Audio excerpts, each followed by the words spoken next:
अस्सलाम वालेकुम। मेरा नाम कदस बट। इस वीडियो में आपके साथ मैं क्रिप्टो मार्केट की ताज़ा तरीन अपडेट शेयर करूंगा। आज 12 जनवरी है और आज अमेरिका में सीपीआई रिपोर्ट आनी है। मार्केट आपको पंप करती हुई नजर आ रही है, जबकि ग्लोबल रिसेशन के हवाले से भी लोगों के कंसर्न हैं। कुछ लोगों का, एक्सपर्ट्स का मानना यह है कि क्रिप्टो मार्केट ने अपना बुल रन स्टार्ट कर लिया है, जितना मार्केट ने बॉटम देखना था वो देख लिया है। जबकि कुछ एक्सपर्ट्स का मानना यह है कि जब तक ये ग्लोबल रिसेशन के कंसर्न के बारे में ये वाला जो ऊंट है किसी करवट नहीं बैठता, उस वक्त तक ये जो आपको मार्केट में रैलीज नजर आएंगी, बुल रैलीज, ये आर्जी हो सकती हैं। तो आज इस मार्केट का थोड़ा जायजा लेते हैं और साथ एक दो कॉइन का आपने पूछा, वो आपको मैं बताऊंगा आज की इस वीडियो में। एवलांच की प्राइस क्यों पंप कर रही है? मार्केट ने ऑलमोस्ट सारी मार्केट जो है वो थोड़ा पंप तो कर रही है, लेकिन एवलांच जो है वो अच्छा खासा पंप कर रहा है। उसकी कुछ मालूमात है, वो भी मैं आपके साथ शेयर करूंगा। लेकिन सबसे पहले सीपीआई रिपोर्ट्स, जिस वजह से मार्केट प्राइस इन हुई है, क्यों मार्केट जो है अमूमन जो है सीपीआई रिपोर्ट से पहले मार्केट थोड़ा सा उसमें ठहराव होता है। जो इन्वेस्टर्स हैं वो मोमेंटम देख रहे होते हैं कि क्या मोमेंटम है, लेकिन जो डाटा आ रहा है, मतलब ऑफिशियल डाटे से पहले जो अनऑफिशियल जो एक्सपर्ट्स की ओपिनियन है उसके मुताबिक, जो ये नीचे आपको ग्राफ नजर भी आ रहा है, इसमें बताते हैं कि दिसंबर के महीने में इन्फ्लेशन रेट, गो के इन्फ्लेशन बहुत कम नहीं हुई, लेकिन एक्सपर्ट्स की ओपिनियन के मुताबिक इन्फ्लेशन जो है वो 0.1% डाउन होगी।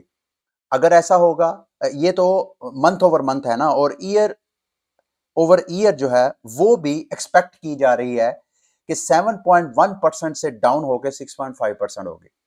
अब ये इन्फ्लेशन का डाटा आने की जो तवक्को है, अगर तो ऐसे ही आता है यानी इन्फ्लेशन कंट्रोल रहती है, तो अगले माह यानी 1 फरवरी को जो एफओएमसी की मीटिंग होनी है, एक्सपर्ट्स जो हैं उनका मानना यह है कि उसमें जो फेडरल रिजर्व है वो डॉलर के ऊपर जो इंटरेस्ट रेट बढ़ाएगा वो 50 बेस पॉइंट या 75 बेस पॉइंट की बजाय वो 25 बेस पॉइंट बढ़ाएगा। यानी डॉलर रेट बढ़ तो सकता है लेकिन कम होगा। तो इस वजह से मार्केट आपको प्राइस इन करती हुई नजर आ रही है। अभी डाटा, चूंकि मैंने आपको कहा ये अनऑफिशियल डाटा है, ये एक्सपेक्ट किया जा रहा है कि ऐसा होगा। मुमकिन है इन्फ्लेशन का जो मंथ ओवर मंथ जो दिसंबर का डाटा है वो 0.1% नेगेटिव होने की बजाय मजीद नीचे नेगेटिव आए। जितना नेगेटिव आएगा उतनी पॉजिटिव न्यूज है, मार्केट उतनी पंप करेगी। और जितना ये अनएक्सपेक्टेड रिजल्ट आ जाता है, दिसंबर का डाटा वो नेगेटिव में जाने की जगह प्लस में जाता है, तो फिर मार्केट जो है वो आपको दोबारा डंप करती हुई नजर आ रही है। दूसरी साइड पे थैंक यू, मेरे किसी कम्युनिटी मेंबर ने मेरी तवज्जो दिलाई। उसने कहा जी डॉलर के ऊपर आप देखें, डेथ क्रॉस बन रहा है। ये बिल्कुल ऐसे ही है। Daily chart, daily time frame पे अगर आप डॉलर के चार्ट को विजिट करें तो आपको यहाँ पे चंद दिन पहले डेथ क्रॉस बनता हुआ, डेथ क्रॉस में अमूमी तौर पे मार्केट जो है टेक्निकली अगर उसका एनालिसिस किया जाए तो डेथ क्रॉस के बाद मार्केट क्रैश करती है। जैसे गोल्डन अगर क्रॉस बनता है तो मार्केट बम करती है। ये पीछे मैं आपको दिखाता हूं, ये देखें यहाँ पे डॉलर की प्राइस पे गोल्डन क्रॉस बना था और उसके बाद देखें डॉलर की प्राइस ने कितना पंप, यहां से डॉलर की प्राइस कहां तक मूव हुई है। अब डॉलर की प्राइस डेथ क्रॉस बनने के बाद अगर इसी तरह नीचे डंप होती है तो ये सारी जो इन्वेस्टमेंट मार्केट्स हैं उनके लिए बहुत अच्छी न्यूज़ है। लेकिन मैं फियर एंड ग्रीड इंडेक्स देख रहा था कि हमारे जो क्रिप्टो के इन्वेस्टर्स हैं उनके बिहेवियर के ऊपर क्या चेंज आया है।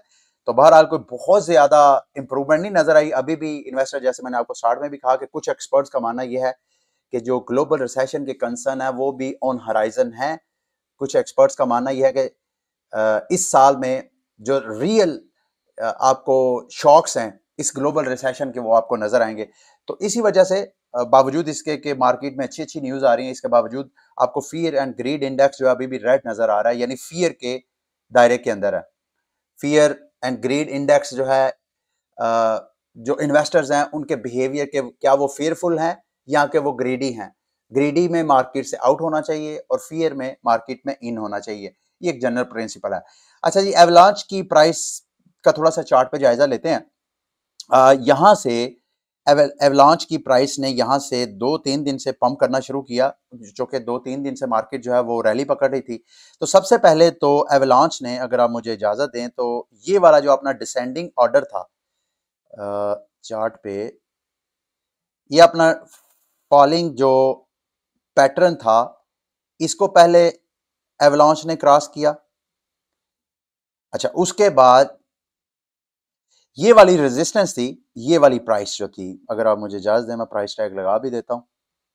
ये वाली प्राइस टैग थी $15 की रेजिस्टेंस, इसको भी ब्रेक किया और अभी जो है इमीडिएटली आपको ये ऊपर ट्रेड होती हुई इस रेजिस्टेंस, ये आप देख रहे हैं यहाँ पे प्राइस जो है उसको रेजिस्टेंस मिलनी थी, लेकिन इस रेजिस्टेंस को भी एवलांच की प्राइस ने जो है ब्रेक किया। अब नेक्स्ट रेजिस्टेंस मेरी नजर में, इमीडिएट रेजिस्टेंस जो है वो मैं आपको प्राइस बता देता हूं। मेरी नजर में $18 की प्राइस में नेक्स्ट रेजिस्टेंस इसको नजर आ रही है। अगर इसको भी ब्रेक करता है तो फिर एवलांच की प्राइस जो है वो ऊपर जा सकती है। यह भी मुमकिन है कि एवलांच की प्राइस यहां पे फिर नीचे आए और नीचे आके फिर ऐसे ऊपर मूवमेंट बनाए, ऐसा भी मुमकिन है। लेकिन ऑब्वियसली अब ये जो पंप आया है एवलांच की प्राइस में, वो आया है अमेजॉन का वेब सर्विसेज, जो होस्टिंग सर्विसेज प्रोवाइड करते हैं। अमेजॉन आपको पता है दुनिया की सबसे बड़ी जो टेक कंपनीज हैं उनमें उसका शुमार होता है। एवलांच का पिछले दिनों ये इन्होंने पार्टनरशिप की थी अमेजॉन ने पॉलीगॉन के साथ भी, तो उसकी वजह से पॉलीगॉन का जो मैटिक टोकन है उसकी प्राइस भी पंप की थी। तो एवलांच की भी अभी रिसेंटली इनके साथ पार्टनरशिप हुई है, जिसमें ये जितने इंटरप्राइजेस को, कारपोरेशंस को, गवर्नमेंट्स को वेब सर्विसेज वगैरह प्रोवाइड करेंगे, खसूसन ब्लॉकचेन बेस्ड, उसमें वो एवलांच की ब्लॉकचेन को भी यूज करेंगे। इसके ऊपर इस पार्टनरशिप की वजह से एवलांच की प्राइस में एक हाइप है। और साथ आपको याद होगा चंद दिन पहले एक्सोडस जो क्रिप्टो वॉलेट है, पर्सनल वॉलेट, उसने भी एवलांच के इकोसिस्टम को सपोर्ट करने की अनाउंसमेंट की थी और एक दो इनके सॉफ्टवेयर की डेवलपमेंट की वजह से भी एक मार्केट में एवलांच की हाइप थी। अब ये हाइप कहां तक रहती है, लेकिन टेक्निकली ये देखें, चूंकि सारी मार्केट में थोड़े से फंडामेंटल, इकोनॉमिक फंडामेंटल जो है वो थोड़े बेहतर हो रहे हैं, उस वजह से मार्केट जो है वो पंप आ रही है। बल्कि मैं, अगर आप मुझे इजाजत दें, मैं सबसे पहले तो सीडीफाई का, कल मैंने सीडीफाई का आपको बताया कि सीडीफाई की पाकिस्तानी टाइम को 6-7 बजे के करीब लिस्टिंग होनी है इस कुआ टोकन की। उन्होंने जनाब बाद में, मैंने आपको बताया तो बाद में पता चला कि इन्होंने 11 की बजाय 14 तारीख को करनी है, यानी आज से तकरीबन 2 दिन बाद, 12 तारीख है, 14 तारीख को पाकिस्तानी टाइम 6 बजे के मुताबिक। क्यों इन्होंने किया है? इन्होंने कहा जी कि बहुत से यूजर्स, क्योंकि यहाँ पे केवाईसी करवानी पड़ती है, तो उन्होंने कहा कि बड़े नए यूजर्स आए हैं, वो उनकी केवाईसी पेंडिंग है।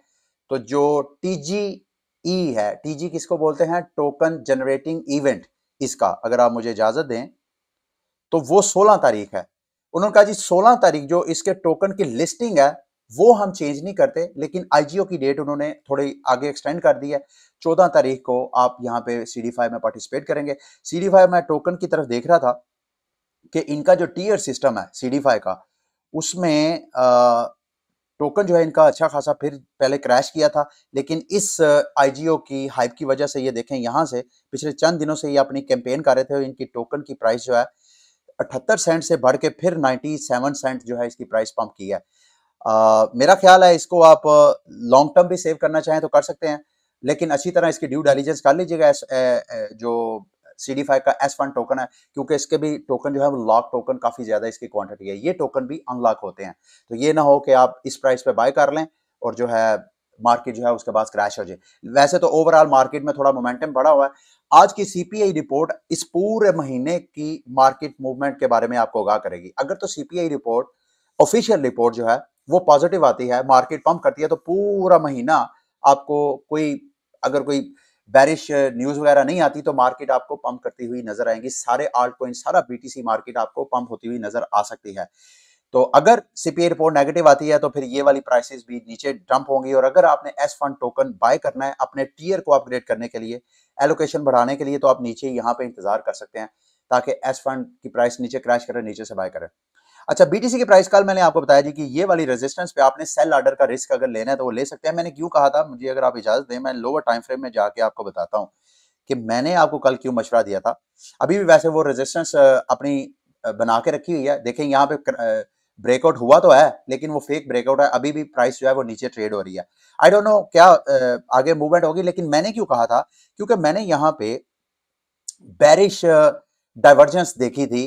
प्राइस ये देखें, प्राइस अगर आप देखें तो प्राइस यहां से पंप कर रही थी, जबकि आरएसआई की तरफ अगर आप देखें, जो कि रिलेटिव स्ट्रेंथ इंडेक्स इन्वेस्टर के बिहेवियर को बता रहा होता है, तो ये एक बेरिश डाइवर्जेंस बन रही थी।